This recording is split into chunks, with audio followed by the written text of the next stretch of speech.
Bienvenue à l'émission Un jour à la fois en compagnie d'Isabelle et son équipe. Bonjour à tous, bonjour mes chers auditeurs, ici votre animatrice Isabelle. Bienvenue à l'émission Un jour à la fois qui est dédiée au mouvement des alcooliques anonymes. Les alcooliques anonymes sont une association de personnes qui partagent entre elles leur expérience, leur force et leur espoir dans le but de résoudre leurs problèmes communs et d'aider d'autres alcooliques à se rétablir. Le désir d'arrêter de boire est la seule condition pour devenir membre des AA. Les AA ne demandent ni cotisation ni droit d'entrée. Nous nous finançons par nos propres contributions. Les AA ne sont associés non plus à aucune secte, confession religieuse ou politique, à aucun organisme ou établissement. Ils ne désirent s'engager dans aucune controverse et ils n'endossent et ne contestent aucune cause. Alors notre but premier est de demeurer abstinent et d'aider d'autres alcooliques à le devenir. Nous recevons aujourd'hui, comme à chaque semaine, un membre de cette fraternité. Notre invité vient nous parler de sa vie, des difficultés de son passé et de son expérience de rétablissement. Vient nous raconter son histoire au travers ça, puis comment il est arrivé avec le mouvement, la fraternité. Vous allez entendre son partage en 4 segments durant l'émission. Alors, je vous présente notre invité aujourd'hui. Donc, on est super content de recevoir Ubald.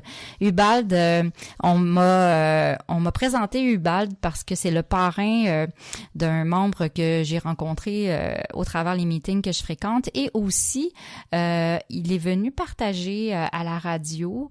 Puis, il a tellement aimé l'expérience. Puis, je pense aussi qu'il y a beaucoup d'admiration pour son parrain parce qu'Ubald est son parrain. Puis là, il a dit, j'aimerais tellement que vous l'entendiez à votre émission de radio, puis donc c'est pour ça que devant son admiration et aussi son amour, là, je pouvais voir ça au travers lui puis au travers ses mots. Je me suis dit, je pense qu'on va l'inviter, puis en fin de compte, Ubald était d'accord de venir aussi, là. Son filleul, il en avait déjà parlé auparavant, donc je suis super contente de l'avoir avec nous aujourd'hui et puis d'entendre son histoire en même temps que vous. Alors, Ubald, si tu es prêt, je vais te laisser la parole. Donc, à toi de nous raconter ça, de nous commencer ça, ton histoire.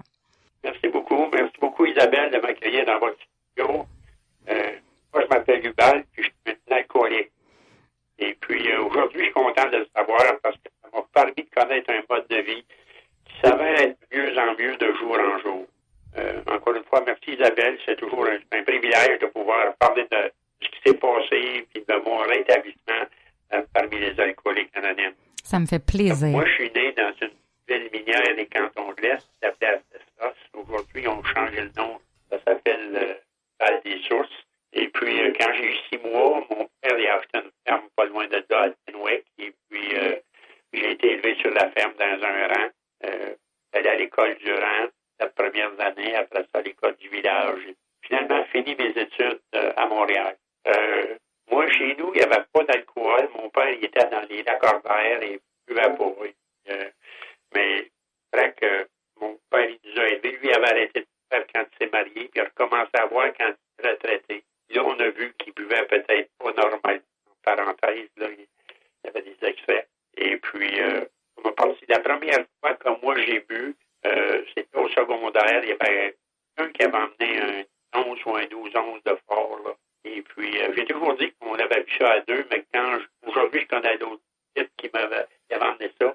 Et puis, il n'y a pas de problème avec l'alcool. Fait, probablement que c'est moi qui en ai la plus grosse part de tout ça. Et puis, quand j'ai bu ça, je suis devenu, moi, j'étais pas, je à 5 pieds 4 dans ce temps-là, puis j'étais pas gros. Puis avec ce liquide-là, ce fort-là, le plus gros, grand et fort. J'ai aimé tellement la sensation qu'il a faite. Et puis, finalement, j'ai été malade à restituer ça.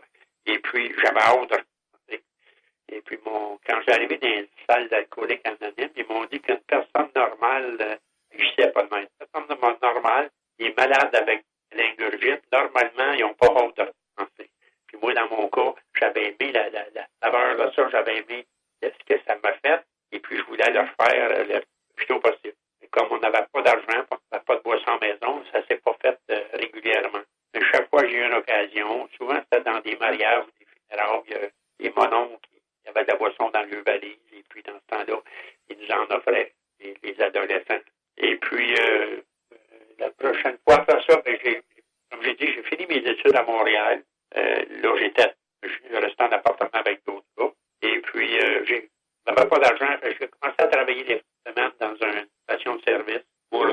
dépenses. Et puis, j'ai commencé à faire un peu d'argent, puis j'ai commencé à boire régulièrement. Tellement qu'en fin de l'année, il y avait un examen de mathématiques, là, que moi, j'étais bon en mathématiques.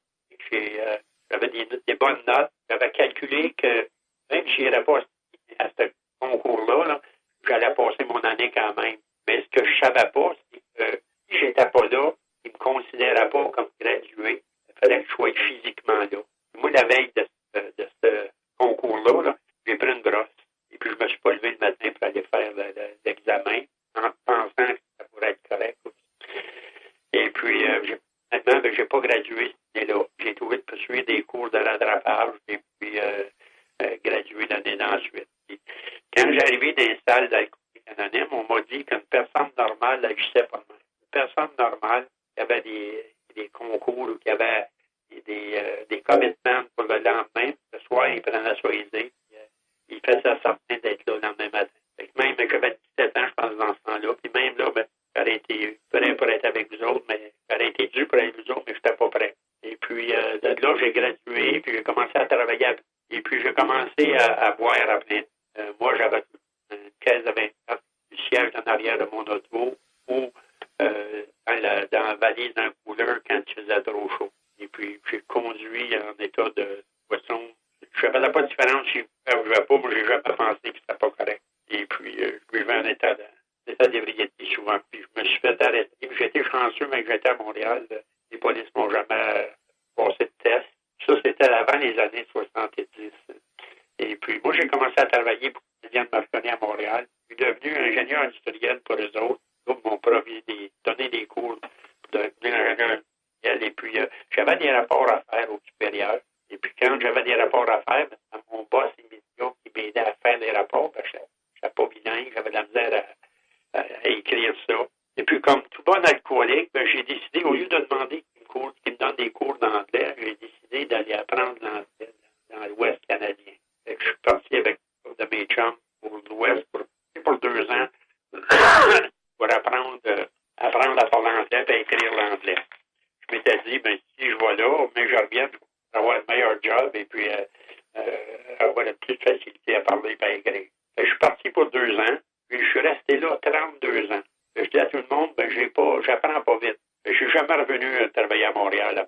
Je suis resté dans l'Ouest. Et quand j'arrivais là, dans l'Ouest canadien en 1970, déjà, eux autres, il y avait des check-stops. Ils arrêtaient toutes les voitures et puis faisaient souffler dans le ballon. En tout cas, j'ai perdu mes licences suite la première année que j'arrivais là.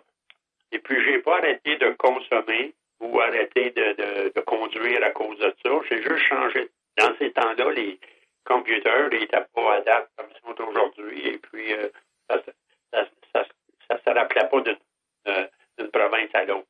J'étais à Calgary, en Alberta, puis là, je me suis arrêté à Vancouver, en Colombie-Britannique. Et puis, quand le temps était fini, je suis revenu à Calgary. Je pense que c'était un terme de 6 mois ou 1 an, je ne me souviens pas. Là.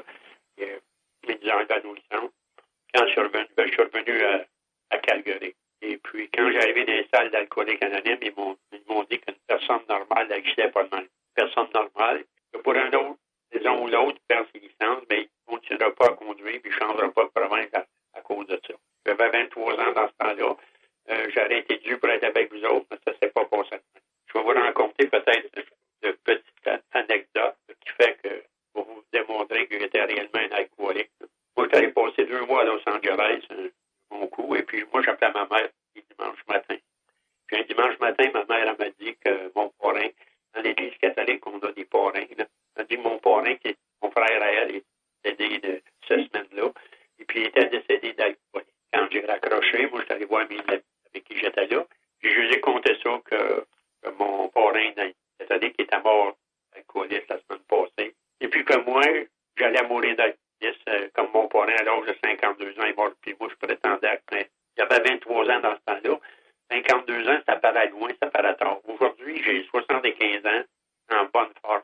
Et puis, je pense pas de mourir la semaine prochaine ou l'année prochaine.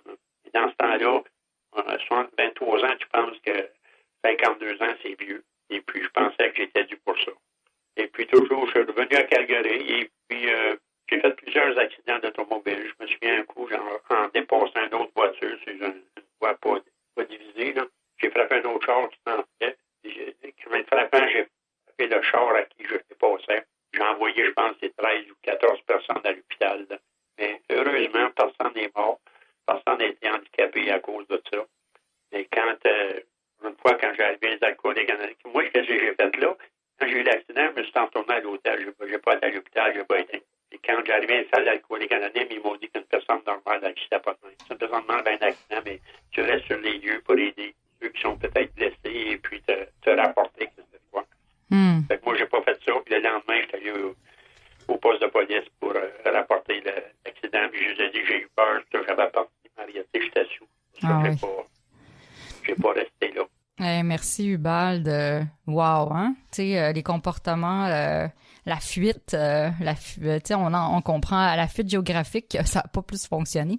J'aimais ça quand tu disais une personne normale, elle agit pas comme ça. Une personne normale, tu sais, pour réaliser à quel point les comportements sont intenses ou vont, tu sais, on a comme des fois de tout ou rien là, puis nous, tu sais, souvent les alcooliques, c'est comme un peu dans la marge excessive là, tu sais, les comportements puis les façons de réagir puis de continuer à boire. Moi, ça m'a frappé aussi que moi je pensais quand t'as dit que ton parrain dans la région catholique était décédé à 52 ans, que je pensais que t'allais dire ça m'a allumé une lumière, j'étais allée retourner faire du meeting. Ben non, t'as dit bon, mais moi c'est de même je vais mourir. Tu sais, ça, j'étais comme ok, il est fataliste, tu sais, il veut pas finalement ça lui convient de boire, puis c'est comme en voulant dire ben c'est mon chemin, moi aussi ça va être ça, tu sais. Ouais, en tout cas, j'ai l'impression qu'on va entendre d'autres choses dans le prochain segment, mais merci déjà d'avoir mis la table, puis on va tout de suite aller à la pause pour te retrouver immédiatement. Alors restez avec nous. Merci. Je me sentais seule, angoissée, agressive, et je m'apitoyais sur mon sort. Je voulais juste mourir. C'est pourquoi je continuais à boire.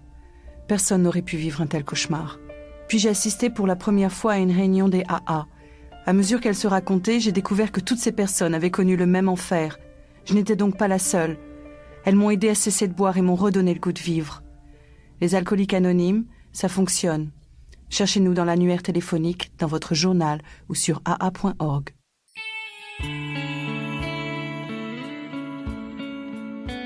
Vous écoutez l'émission Un jour à la fois, en compagnie d'Isabelle et son équipe. Alors, nous sommes de retour à notre émission préférée, Un jour à la fois. Alors, mes chers auditeurs, comme toujours, je suis très heureuse que vous soyez là. Et au deuxième segment, donc, je vous fais toujours une lecture d'un court texte provenant de la littérature AA. Je trouvais la réflexion quotidienne aujourd'hui, on est le 19 février, la date de l'enregistrement, puis la lecture de la réflexion quotidienne, elle est vraiment, elle m'interpelle, puis je la trouve très bonne. Alors, c'est ce que je vais vous lire. Et puis c'est à la page 58 de notre livre Réflexion quotidienne. Alors, je ne suis pas différent. Au début, il a fallu 4 bonnes années avant qu'une seule femme alcoolique puisse trouver une abstinence continue chez les AA. Comme les moins atteints, les femmes se disaient différentes. Le clochard se disait différent. De même que l'artiste, le professionnel, le riche, le pauvre, le religieux, l'agnostique, l'amérindien, l'inuit, l'ancien combattant et le prisonnier. Maintenant, tous ceux-là et bien d'autres parlent avec sobriété de la ressemblance que partagent tous les alcooliques quand ils admettent finalement leur défaite. Réflexion de Bill, page 24. Je ne peux me considérer comme différent. Dans les AA, car alors je m'isole des autres et me coupe de ma puissance supérieure. Si je me sens isolé dans les AA, ce n'est pas la faute des autres. Je me suis isolé moi-même en me croyant différent. Pour une raison ou pour une autre, aujourd'hui, j'essaie de n'être qu'un alcoolique parmi les autres dans le grand mouvement mondial des alcooliques anonymes. Et oui, on a tous beaucoup de ressemblances finalement, puis c'est bien important de nous identifier. Et pour nous identifier dans notre maladie de l'alcoolisme, on a le partage d'Ubal. Alors, Ubal, on va écouter la suite là, de l'histoire. T'étais rendu à nous parler tu nous as parlé de ton parrain, pas parrain AA, mais parrain dans la vie de notre religion catholique et puis qui est décédé. Aussi, tu nous disais que tu avais 75 ans aujourd'hui, que tu es en santé, puis que t'as pas le goût de mourir du tout, puis t'as pas le goût de partir, puis t'as encore bien des années devant toi encore à vivre avec nous. Alors, je te laisse poursuivre, là, où c'est que t'es rendu, là? T'es dans la vingtaine encore, je crois. Puis, t'es-tu en Alberta, là, encore, probablement? C'est bon, Isabelle, je te remercie beaucoup. Comme je suis à peu près ce que le gros livre nous dit, il nous dit, le gros livre, comment partager, il nous dit, le récit de nos vies révèle, en général, ce que nous étions. Je vous ai raconté un peu comment j'étais, puis là, je vais vous raconter ce qui m'est arrivé. Qu'est-ce qui m'est arrivé? Ben, moi, j'étais un courrier de femme, courrier de bord. Hein. Et puis, à un moment donné, j'ai rencontré une petite fille qui était attrayante. Et puis, je l'ai rencontrée dans un party de Noël. Et puis, elle m'avait laissé son numéro de téléphone. Et puis, elle avait disponible. Et puis, elle m'a conté que ça faisait 7 ans qu'elle ne buvait pas, elle. Fait que je me suis dit, ben c'est certain que c'était 7 ans sans boire, pas comme moi, c'est sûr. Et puis, je la hissais pas. Puis, je lui ai dit, ben peut-être que je vais essayer de la rencontrer. Puis, je l'ai appelée à 60 ans. Et puis, elle était toujours occupée tant qu'elle avait des meetings à aller. Moi, j'étais en affaires. Et bonjour, je l'ai confronté. J'ai dit, ben moi, je suis en affaires, puis j'ai pas tant de meetings que ça. Quand je t'appelle, tu sortais, puis presque toujours, tu as un meeting à aller, puis je comprends pas. Fait qu'elle m'a dit, peut-être, Hubert, que t'aimerais ça. Elle dit, quand j'ai un meeting à midi demain, tu veux venir, j'irai te chercher, puis tu vois de quoi je parle quand je te parle de mes meetings. Fait que moi, je suis un gars bien curieux. Je vais essayer n'importe quoi au moins une fois dans ma vie. Et puis, cette fille-là m'a apporté le mardi midi. C'était le groupe de l'université qui appelait à Calgary sur l'heure du midi, le 6 octobre 1980. Et puis, elle m'a emmené là, puis elle m'a dit avant de rentrer, elle dit, peut-être tu vas connaître du monde, là, mais quand tu passes des questions ici, t'empêches pas les gens que tu as vus là. Je ne savais pas dans quoi je m'embarquais, moi. Mais c'est bien correct. Ça fait du sens. Je vais aller voir ça. J'ai arrivé là, et puis j'ai été impressionné par le monde. Le monde avait du monde respectable. Elle m'a conté que c'était des alcooliques. J'ai dit peut-être qu'on pris la bonne gang, là, une gang qui ont l'air bien tranquille, ils ont l'air corrects.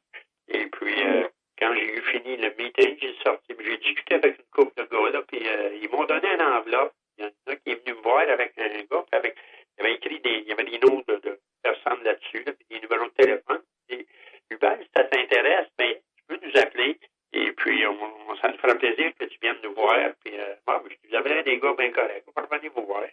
Et puis, m'ont laissé cette enveloppe-là. Je me dit, mais t'es chez vous, tu rouvriras cette enveloppe-là, tu liras qu'est-ce qu'il y a là-dedans pour voir si ça te convient. Bon, les gars étaient bien raisonnables. Fait que, je suis bien correct. Je suis retourné avec elle. Et puis là, elle dit, t'as aimé ça? J'ai dit, oui, j'aimais ça.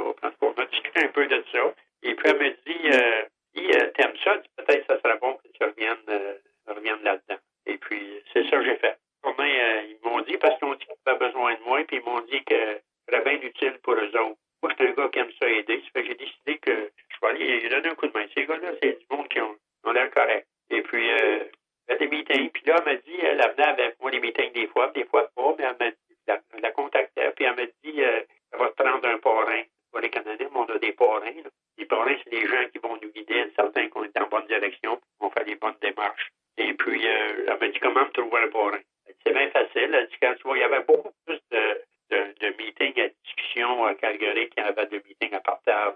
Fait qu'elle dit un meeting à discussion, elle dit, quand tu entends un gars qui a l'air à savoir de quoi il parle, puis qui a l'air à avoir une certaine assurance, elle dit, tu peux aller le voir. Tu vas le voir, puis tu vas lui demander s'il a fait ses étapes d'après le gros livre. S'il te répond oui, ben demande-lui si son parrain à lui a fait ses étapes d'après le gros livre. S'il répond oui à ces deux questions-là, ben tu peux lui demander si lui il veut te parrainer. Moi, je connais pas, je ne sais pas dans quoi je m'embarque, mais je suis ce qu'on me dit de faire, puisque ça a l'air fait du sens.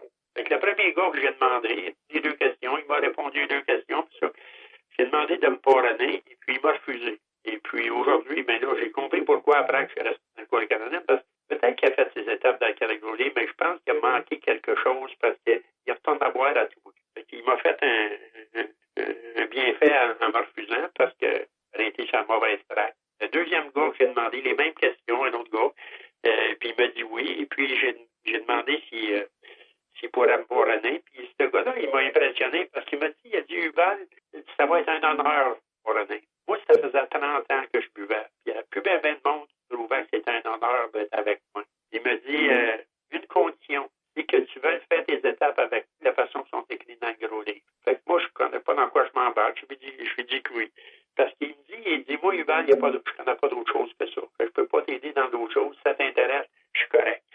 Aujourd'hui, moi, quand je rencontre des nouveaux qui me demandent des parrainés, ben, je lui la même chose. Tu sais, ça va être un honneur de te couronner, à condition que tu veuilles faire tes étapes avec moi de la façon qu'ils sont écrites dans le gros livre. Puis si ça te convient, ben moi, je suis ton gars, je suis ton homme, je suis capable de t'aider là-dedans. Puis je dis, je peux pas t'emmener dans d'autres choses, je connais pas d'autres choses. Mais là-dedans, je peux t'aider. C'est ça que j'ai fait, c'est ça que j'ai fait avec lui, c'est ça que je fais avec les nouveaux quand ils arrivent dans ma vie, pour une raison ou l'autre. Pas tout le monde qui veut faire des étapes, et ceux qui le veulent, ben moi, je suis prêt à les aider. Puis, comme j'ai dit, je connais pas d'autre chose. Fait que j'ai embarqué avec lui, on a commencé, puis ce que je voudrais faire, moi, aujourd'hui, avec vous autres, c'est passer à travers des étapes, un peu comme lui m'a aidé à passer à travers des étapes. Parce que, comme je vous dis, je connais pas d'autre chose. Je ne peux pas vous guider, puis je pourrais vous parler d'histoire toute la journée, toute l'heure, mais je suis ici pour compter l'histoire, je suis ici pour vous donner de l'espoir. Puis mon espoir, elle est venue, moi, en faisant les étapes des alcooliques anonymes. Je vais vous parler des étapes, je vais vous raconter un peu comment que moi j'ai vécu ça, et puis comment que, avec mon parrain, avec les guidances qu'il m'a donné, les façons d'agir et d'agir qu'il m'a donné. Fait qu'il nous dit dans le gros livre à la page 66, il dit voici les étapes que nous avons suivies et que nous proposons comme programme de rétablissement. On parle dans le gros livre, on parle de rétablissement, on ne parle pas de sobriété. Il parle de sobriété. La sobriété, c'est arrêter de boire, mais le rétablissement, c'est faire plus que d'arrêter de boire, c'est faire des étapes pour qu'on en vienne à penser différemment, tellement qu'en pensant différemment, on va agir différemment. C'est le but de toutes ces étapes. La première étape, il nous dit, si on a admis qu'on est impuissant devant l'alcool, on a perdu la maîtrise de notre vie. Mais pourquoi que j'ai admis que j'étais impuissant? Qu'est-ce qui fait que j'étais impuissant devant l'alcool? Ils m'ont dit, c'est parce que j'ai développé une allergie à l'alcool. Quand j'étais avec mon parrain, puis il m'a dit ça, c'était une allergie colibale, mais j'ai dit, je ne peux pas être trop alcoolique, allergique, parce que je boire une caisse de 24 par jour si je serais allergique. Et il dit, tu vas aller voir dans le dictionnaire, qu'est-ce que ça veut dire le mot allergie? Je suis allé voir dans le dictionnaire, puis le mot allergie nous dit, c'est une réaction anormale à ce qu'on ingurgite, à ce qu'on prend. Puis mon parrain me dit, c'est pas normal que tu bois une caisse de 24. Si tu as soif, tu bois une bouteille d'eau, mais tu n'en boiras pas 24, tu m'en boiras peut-être deux, puis tu vas être rassasié. Fait que l'allergie, c'est une réaction anormale que moi j'ai avec la boisson. Parce que quand j'en prends un, l'allergie fait qu'elle quitte, puis là, moi j'en prends deux, puis quand j'en prends deux, j'en veux quatre, j'en prends quatre, j'en veux huit, et ainsi de suite, jusqu'à temps que je vire la brosse. Fait que l'allergie, c'est ça, puis il dit, c'est allergique à l'alcool. Puis après ça, puis il dit la première partie de la première étape, c'est de jamais consommer d'alcool sous quelque forme que ce soit. Ils nous disent en toute tranquillité, hein, quelque forme que ce soit, ça veut dire dans le temps des fêtes, souvent il y a des gâteaux qui ont été arrosés avec de l'alcool. Si je vois des restaurants, ils ont des sauces blanches qui sont faites avec du vin. Et puis, je peux pas prendre ça. Puis des fois, je parle de ça à quelqu'un, puis il me dit, c'est pas grave si tu prends du vin, de la sauce au vin, parce que le vin est tout parti dedans. Mais mon parrain a dit, si c'est tout parti dedans, pourquoi qu'il en mette d'abord? Hein? Fait que on peut pas consommer d'alcool sous quelque forme que ce soit. En toute tranquillité, ça veut dire que je peux pas prédire ce qui va se passer. Moi, si je prends cette sauce blanche-là, et puis le couple peut-être, il a goûté, puis il a trouvé que dans mon assiette, il avait passé, puis il a remis un peu de vin, puis il a brassé ça, puis moi, je prends ça, puis l'allergie se développe. Fait que je vais virer à la brosse du siècle encore une fois. Fait qu'il a dit, la seule façon, c'est de jamais consommer d'alcool, quelque forme, en toute tranquillité. En toute tranquillité, ça veut dire que il est 11h30, puis je dis à ma blonde que je vais aller prendre un drink bistrot. Je vais revenir à 2h. 2h, je vais te revenir. Si je vais prendre juste un verre, je reviens à 2h, je vais être ici. Mais je peux lui dire quelle heure, je vais lui dire quel jour. Parce Merci. que moi, si l'allergie se développe, je peux être là 2 heures, je peux être là 2 jours, je peux être là 2 semaines. Ubalde, je t'arrête parce que faut aller à la pause, mais je t'écouterais parler comme ça sans arrêter. Malheureusement, notre émission impose une pause. Mais sérieusement, j'aime ça parce que je me l'ai jamais fait expliquer de même, l'allergie à l'alcool. Et puis, je trouve ça tellement intéressant. Je pense que je vais réécouter ton partage plusieurs fois pour me le réexpliquer. Puis j'aime ça quand ta notion de en toute tranquillité. Je trouve ça bon. Puis comme c'est dur à comprendre cette notion-là. En tout cas, moi, ça m'a pris du temps aussi à la comprendre, cette allergie-là. En tout cas, merci. Puis on va tout de suite aller à la pause parce qu'on est un peu en retard dans notre affaire. Puis on te retrouve tout de suite après. Restez avec nous. Ce dont je me souviens le plus souvent, c'est la solitude que je ressentais. L'isolement au milieu du monde. À la fin, je trouvais plus de plaisir à boire. Depuis que j'ai commencé à assister aux réunions des AA, je me sens revivre. Et c'est peut-être ce que j'ai vécu de plus important. Je m'aime réellement moi-même. Et c'est très bon. Les AA, sont comme un miracle dans ma vie. Les alcooliques anonymes, ça fonctionne. Cherchez-nous dans l'annuaire téléphonique, dans votre journal ou sur aa.org.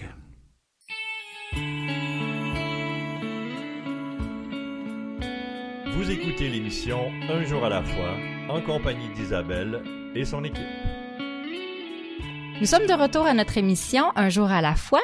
Je vais vous informer, nous avons un site internet pour notre émission de radio. Ce site est Un jour à la fois, émission.org, pas d'accent, tout en un, sauf le trait d'union, bien sûr. Vous allez y trouver la liste de nos radiodiffuseurs et les horaires de diffusion. Vous pouvez aussi accéder à Un jour à la fois par le site internet de la région 87, aa87.org. Vous aurez de plus accès à nos enregistrements sous forme de podcasts.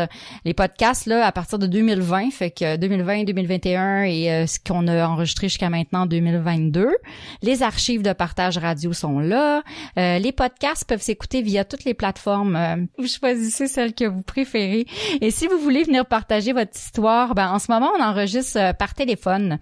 Donc, si jamais vous vous êtes intéressé à partager puis vous habitez loin, ça peut être n'importe où, là, une autre province, n'importe où au Québec, dans les maritimes, ça peut être intéressant de vous avoir parce que normalement, on est à Montréal, fait que donc les gens qui partagent sont proches de Montréal, mais là, on a l'outil en studio idéal pour vous accueillir de n'importe où. Alors, ça serait le fun. Vous pouvez nous écrire donc sur le site de l'émission sur Internet. On va être vraiment content de vous accueillir là pour votre partage. Notre studio en ce moment est à Montréal, mais on est chanceux. On est bien installé pour le faire par téléphone. Donc voilà, vos commentaires aussi sont bienvenus. Là, si vous voulez écrire des commentaires sur l'émission, sur les partages, on va lire ça avec beaucoup d'attention. Je retourne à notre Hubal qui a accepté aujourd'hui de partager. Puis il nous raconte ça, là, comment vivre le rétablissement. En ce moment, comment on vit ça, se rétablir dans Alcoolique Anonyme. Puis il est en train de nous expliquer l'allergie, comment on conçoit ça, c'est quoi la conception de l'allergie à l'alcool, c'est quoi notre maladie.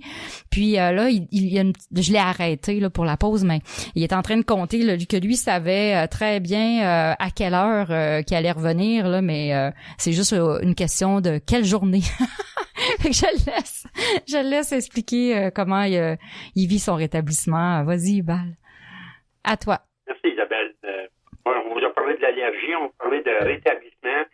Au lieu de compter des histoires, je vais vous parler des étapes. Peut-être ça va vous aider plus à vous rétablir juste un paquet d'histoires. On admet qu'on est impuissant dans l'alcool à cause d'une allergie. On dit si je dis à ma blonde que je vais aller prendre un verre à 2 heures, je ne peux pas dire quel jour. Parce que si mon allergie se développe, je peux être une semaine sur la brosse. Fait que ils nous disent qu'on a une solution. Ça, la seule solution qu'il y a, c'est l'abstinence totale. Je ne peux pas prendre un verre, quelque forme que ce soit, pas toucher à la boisson, comme l'abstinence totale, c'est le seul remède à la première partie de la première étape. La deuxième partie, c'est qu'on a perdu la maîtrise de notre vie. Pourquoi j'ai perdu la maîtrise de ma vie? C'est parce que bien à jeun, là, je relève de bras, je suis bien à jeun, puis ma tête, elle va me convaincre qu'à soir, ça ne fera pas ce que ça a fait les 100 autres. À soir, je vais être capable d'aller boire normalement. Ma tête, elle me convient, elle me confirme ça. C'est pour ça que j'ai perdu la maîtrise de ma vie parce que je ne peux pas me respecter. Ma tête, elle me dit que ça va être correct, puis je vais boire, puis c'est pas correct encore. Et là, ça, c'est une obsession. Il nous dit comment on va se débarrasser de l'obsession? Bien, il va falloir en venir à croire qu'il y a une force plus forte que moi qui peut m'enlever cette obsession-là. Fait que la solution de la deuxième partie de la première étape, c'est la deuxième étape. Il nous dit, nous en sommes venus à croire qu'une puissance supérieure à nous-mêmes pourrait nous rendre la raison. On a expliqué pourquoi j'ai perdu la raison, que ma tête, elle me dit que ça va être correct. À soir, ça ne fera pas ce que ça a fait les 100 autres fois. À soir, je vais pouvoir boire normalement puis m'amuser. Fait que la seule façon de me débarrasser de ça, c'est s'en venir à croire une puissance supérieure à moi-même. Il va falloir que je modifie peut-être la façon que j'ai vu Dieu ou que j'ai reconnu Dieu. Pour ça, j'en viens à croire un Dieu tout-puissant, un Dieu des fois j'oublie mes mots, un Dieu tout-puissant, un Dieu efficace dans ma vie. Moi, j'avais pas. J'ai cru toute ma vie. Comme Bill, il nous dit à page 12 du Rolé, Bill, il dit qu'il a toujours cru. Pourtant, il a toujours bu. Et à page 14, Bill, il nous dit, mon ami est venu me voir, puis il m'a dit, Bill, pourquoi tu ne changes pas la conception que tu as de Dieu? C'est là qu'est ton problème. Puis Bill, de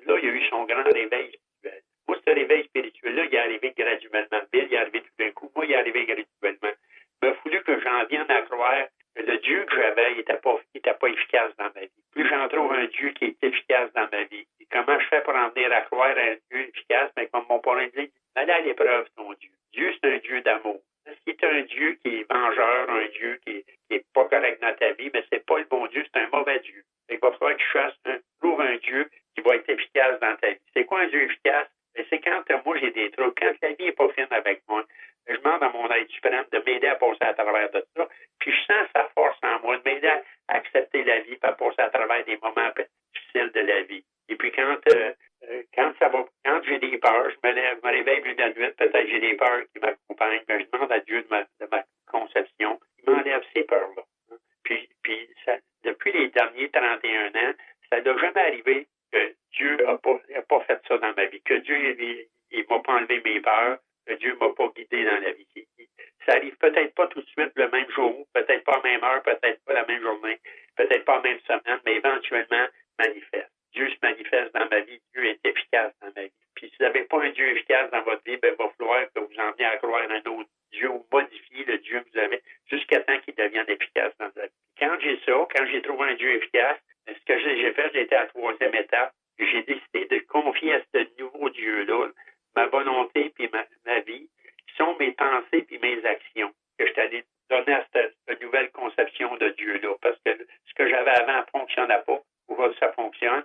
Je m'aperçois que ma vie n'était pas correcte. En ayant ce Dieu-là efficace dans ma vie devient bien plus facile à vivre. Je vais décider de confier ma volonté, ma vie à ce Dieu-là. Puis de là, je vais aller faire mes autres étapes, d'étape 4 à 9. Dans la 4e étape, ils nous disent qu'on va procéder sans crainte un inventaire moral. Pourquoi sans crainte? Parce que j'ai cette conception de Dieu-là dans ma vie. Aujourd'hui, il me dit, Hubal, ça va être correct. Tu vas être correct, Hubal. Continue à faire ce que tu es supposé faire, puis tu vas être correct. Et la 4e étape nous dit sans crainte, j'ai Dieu dans ma vie. Pourquoi? Parce que la plupart du monde ont peur de faire une 4e étape. Et pourtant, c'est une étape de soulagement, une étape de délivrance, la 4e étape. C'est pas une étape pour avoir peur. C'est normal qu'on ait un peu peur parce qu'on n'est pas familier avec ça.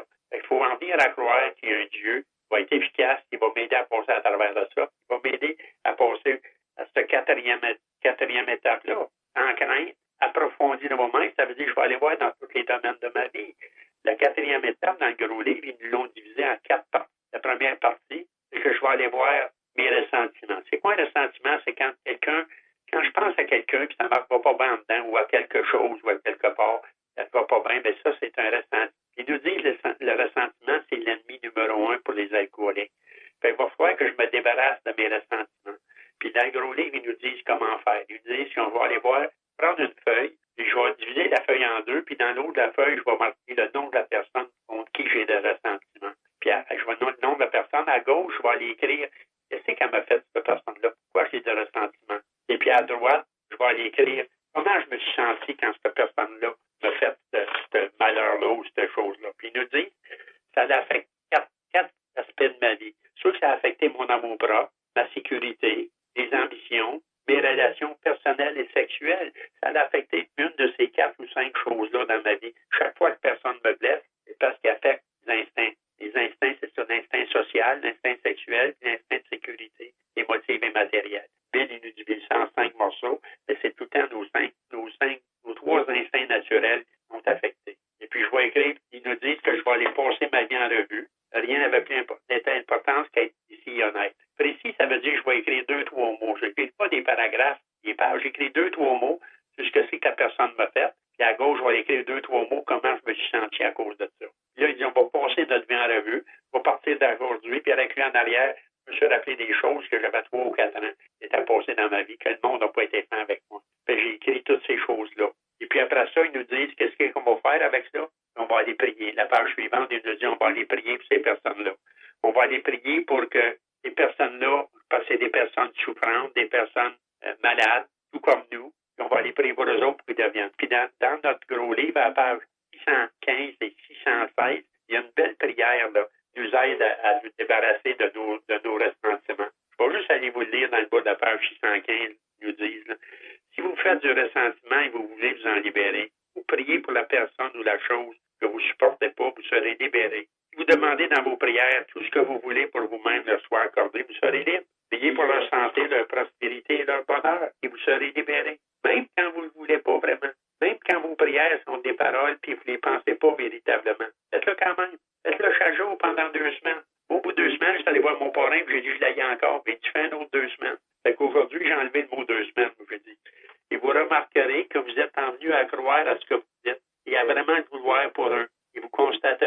ressentir maintenant de la compassion, de la compréhension et de l'amour, alors qu'auparavant, c'était amer, plein de ressentiment et de haine. Fait qu'à force de prier, ce qu'ils nous disent de faire le ressentiment, je vais écrire tout le nom des personnes, je vais écrire ce qu'ils m'ont fait, comment ça m'a affecté, puis je vais aller prier pour ces personnes-là, tant que je ne pourrai pas finir la compassion. Avoir de la compassion, c'est quoi? C'est être capable de dire, merci mon Dieu que c'est pas moi qui est arrangé. On pourrait dire tout le temps ça, Hubal, ça pourrait être pire, ça pourrait être toi. Fait que merci mon Dieu que c'est pas moi qui est. Après qu'on a fait la première partie, on va à la deuxième partie de la quatrième étape. Ils nous disent, on va revenir à notre liste. Nous autres, on fait une nouvelle liste. On va faire la même procédure qu'on a faite. On va écrire le nom de la personne dans l'autre de la page. Moi, j'ai fait du tort. À gauche, je vais l'écrire. Qu'est-ce que j'ai fait de pas correct à cette personne-là? Et à droite, je vais l'écrire. Comment j'aurais dû agir autrement? Comment agir autrement, c'est vraiment la pause la plus importante dans toutes la quatrième étape. Parce que si je n'apprends pas à agir autrement, je vais faire une 4 et 5. Je vais aller après ça, je vais rencontrer à peu près le même monde qui vont me traiter à peu près de la même façon qu'ils m'ont toujours traité. Merci, Hubal. Je vais réagir comme j'ai toujours fait. Au bout de 3 ou 4 ans, je vais faire un autre 4 et 5. Je vais venir vous dire que ça ne marche pas. Ben oui. Ça ne marche pas, c'est parce que je ne suis pas les instructions. Les instructions, je vais aller écrire le nom de la personne à qui j'ai fait du mal. Je vais aller écrire à gauche qu'est-ce que j'ai fait de pas correct, puis à droite, je vais aller écrire comment j'aurais dû agir. Ah, toi, là, ça doit être vraiment intéressant de faire les étapes avec toi. Je comprends ton filleul, là. Je comprends c'est quoi, là, que c'est dû se passer. Même moi, là, je prends des petites notes pendant que tu parles. Je me dis, oh, tiens, il y a ça, je pourrais... Ouais. En tout cas, merci. Je pense que tu nous aiguilles énormément. Puis, en plus, on n'a pas terminé. Alors, j'ai plus le temps de parler. Moi, je te laisse parler. Fait que, on va tout de suite aller à la pause pour te retrouver. Merci. Restez avec nous, les auditeurs. On vous aime puis on veut vous avoir encore pour les prochains segment de notre émission. Si l'alcool a perdu de son charme pour toi et si tu ne peux pas arrêter de boire, j'ai fait quelque chose et ma vie a changé. J'ai maintenant des amis qui m'acceptent pour ce que je suis. Nous sommes dans l'annuaire téléphonique, votre journal local ou sur le web. Les Alcooliques Anonymes.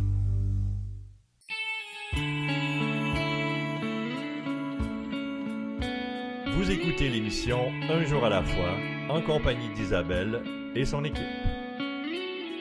Alors, de retour à l'émission. Alors, si vous souhaitez en apprendre davantage sur le mouvement des alcooliques anonymes, allez consulter le site officiel des alcooliques anonymes du Québec sur aa-québec.org. Ce site, je vous dis, là, ça contient vraiment toute l'information sur cette grande fraternité, beaucoup de choses. Entre autres, si tu ressens le besoin de parler, il y a le numéro d'aide téléphonique de ta région. Appelle, il y a quelqu'un pour t'aider, puis t'écouter, puis te guider là-dedans. Si tu cherches une réunion aussi, l'aide téléphonique peut t'aider, mais aussi le site Internet, là, la liste des réunions à travers le Québec est affichée à cet endroit pour t'aider là, si tu vas pas bien ou même si tu as le goût de voir c'est quoi Alcoolique Anonyme. Alors, je retrouve tout de suite notre invité Hubal. Il y a tellement de choses à dire, c'est tellement intéressant. Fait que moi, je vais tout de suite lui laisser la parole. Il est encore dans la 4e étape, puis voilà, je trouve ça tellement intéressant. À toi, Hubal. Merci beaucoup. On est à la 4e étape. On a vu les ressentiments. C'est la chose la plus importante, la plus dommageable pour les alcooliques d'avoir des ressentiments. Fait qu'on nous a dit, c'était quoi un ressentiment? On nous a dit comment on pouvait s'en débarrasser avec la lecture de la prière à la page 100. Et puis, d'après ça, on est allé voir les fautes que nous autres, on a fait la même procédure. On a découvert le mal qu'on a fait aux autres, puis comment on aurait dû agir autrement. Puis là, la solution qui nous dit, elle était là écrite en noir sur blanc. Après avoir honnêtement reconnu nos torts, nous avons consenti à les redresser. Je ne suis pas prêt à les redresser, mais je suis prêt à vouloir les redresser. La première partie, on a trouvé la solution. La deuxième partie, on n'a pas la solution encore. D'abord, c'est à l'étape 8 et 9. Puis là, la troisième partie, la 4e étape, il dit, voici le mot peur. Hein? Puis on met peur en parenthèse. Puis la 3e étape, ils nous ont dit qu'on avait des centaines de sortes de peurs. Basées sur 2 peurs principales. La première peur, c'est que j'ai peur de perdre ce que j'ai. La deuxième peur, j'ai peur d'obtenir ce que je pense qui parvient. Quand je mets ces 2 peurs-là dans tous les domaines de ma vie, ça fait des centaines de sortes de peurs. Et là, ils nous disent, la 4e étape, on va faire la liste de ces peurs-là. Ils nous disent, nous avons soigneusement passé en revue toute crainte en les écrivant. Puis après ça, ils nous disent, qu'est-ce qu'on va faire avec les peurs? Demande à Dieu de nous en libérer. Et dès lors, nous sentons les craintes nous laisser. La 3e partie de la 4e étape, on a eu le problème, c'est les peurs. La solution, c'est de demander à Dieu de notre compréhension, les enlève. Après ça, ils nous parlent de notre vie sexuelle. Ils nous disent, on a tous des problèmes de sexualité, on ne serait pas réellement des êtres humains si on n'en avait pas. Ils nous disent, après ça, en d'autres mots, on va traiter la question sexuelle comme les autres. Je vais aller voir sexuellement le monde qui m'ont fait du mal, comment ça m'a affecté, je vais aller prier pour eux autres. Après ça, sexuellement, moi, le mal que j'ai pu avoir fait aux gens, qui ces personnes-là, comment j'aurais dû agir autrement, puis il va falloir que j'aille faire des amendes honorable. Après ça, la troisième partie de les peurs sexuelles. Je vais aller écrire mes peurs sexuelles, puis demander à Dieu qu'il me les enlève. Quand j'ai tout fini ça, je vais aller faire une cinquième étape. La cinquième étape, c'est ce qu'ils nous disent, c'est qu'on a avoué à Dieu, à nous-mêmes et à un autre être humain, la nature exacte de nos torts. Ils ne nous disent pas qu'on va aller parler de nos ressentiments et de nos peurs. On va aller voir un autre être humain, puis on va parler du mal qu'on a fait, du mal, de tout le mal qu'on a fait, y compris le mal sexuel. Et on va avouer à Dieu, puis on va passer à travers de tout ce qu'on écrit dans la quatrième, à travers la cinquième, avec une personne de notre choix, une personne qu'on sait qu'on a déjà fait des cinquièmes étapes est capable de nous guider. Parce qu'ils nous disent là-dedans, la cinquième étape, c'est pas juste une écoute, c'est une discussion. Puis ils nous disent que la personne, notre interlocuteur, la personne avec qui on va être, est capable de donner des conseils et de nous aider à reconnaître nos défauts de caractère. C'est ça le cinquième. Après ça, la sixième étape, là, j'ai déjà sorti un paquet de mes défauts de caractère à l'aide de cette cinquième étape-là, puisque j'ai déjà découvert en quatrième. Je vais aller tout à fait prêt à ce que Dieu élimine tous ses défauts. Si vous avez de la misère à trouver vos défauts, bien, parlez à vos conjoints, parlez à vos amis proches, vous allez voir qu'il y a un paquet d'eux autres qui sont capables de nous aider à découvrir nos défauts. C'est important qu'on les trouve le plus possible, puis on va demander à Dieu, après ça, quand on les a tous trouvés, dans la septième étape, on va demander à Dieu qu'il nous enlève ces défauts-là. Il y en a qui vont disparaître, d'autres ne disparaîtront pas. Moi, ça fait 31 ans, puis il y en a encore des défauts qui sont là. Ils sont moins pires, ils sont encore là. C'est un job de tous les jours, ils disent la 6 et 7, c'est quoi qu'on va faire toute notre vie. C'est demander humblement de faire disparaître ces défauts-là quand je les ai tous reconnus. Après ça, huitième étape, nous avons dressé la liste de toutes les personnes qu'on a lésées, puis on a consenti à réparer nos torts avec chacune.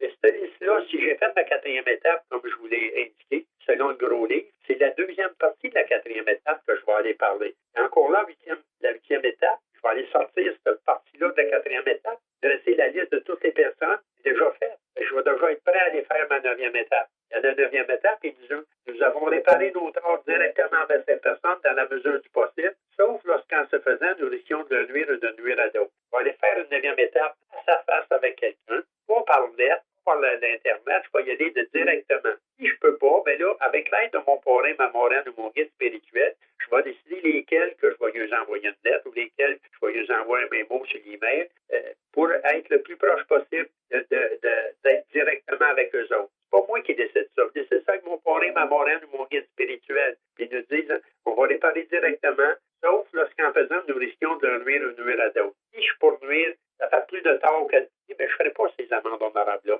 Encore une fois, je vais décider ça avec mon parrain, ou mon guide spirituel, parce que moi, ma tête, je cherche encore à me compter des menteries. C'est toujours le grand Hubal qui sort que tout est correct. Quand c'est ça le grand Hubal, je vois que c'est pas correct. Je vois la volonté de Dieu, c'est la volonté d'Hubal. Je vais en discuter avant pour être certain que je ne fais pas plus de tort en allant passer cette neuvième étape-là, et que ça ne vient pas juste de moi. Après ça, la dixième étape, ils nous disent on va poursuivre notre inventaire personnel, puis admis nos torts dès qu'on s'en sort aperçu. Fait que quand j'ai commencé ma quatrième, mon parrain me dit de aller lire dans l'autre de la page 97, là, qui nous disent de faire à tous les soirs avant de se mettre au lit. La dixième étape, c'est ça. Tous les soirs avant de mettre au lit, je vais réviser ma journée. Je vais aller voir si j'ai fait du mal à quelqu'un, puis comment je vais aller faire pour corriger ça.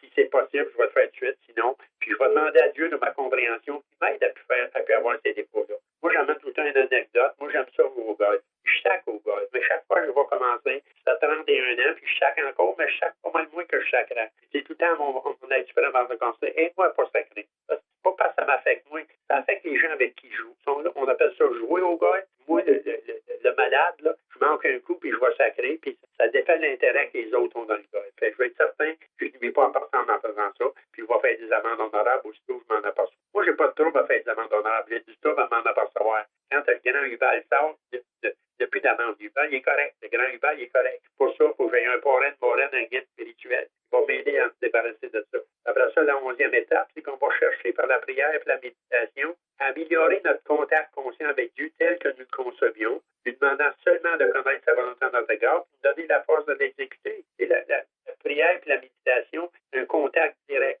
Avec l'aide suprême que je me suis faite en deuxième, puis que j'ai reconnu en troisième étape, je n'ai pas pu y parler bien, je suis allé arrêter mon passé. Là, j'ai une opportunité d'aller connaître ce suprême-là, d'aller partager de plus en plus avec cette aide suprême, de comprendre comment il agit et réagit dans ma vie. Fait qu'on va aller par la prière et la méditation.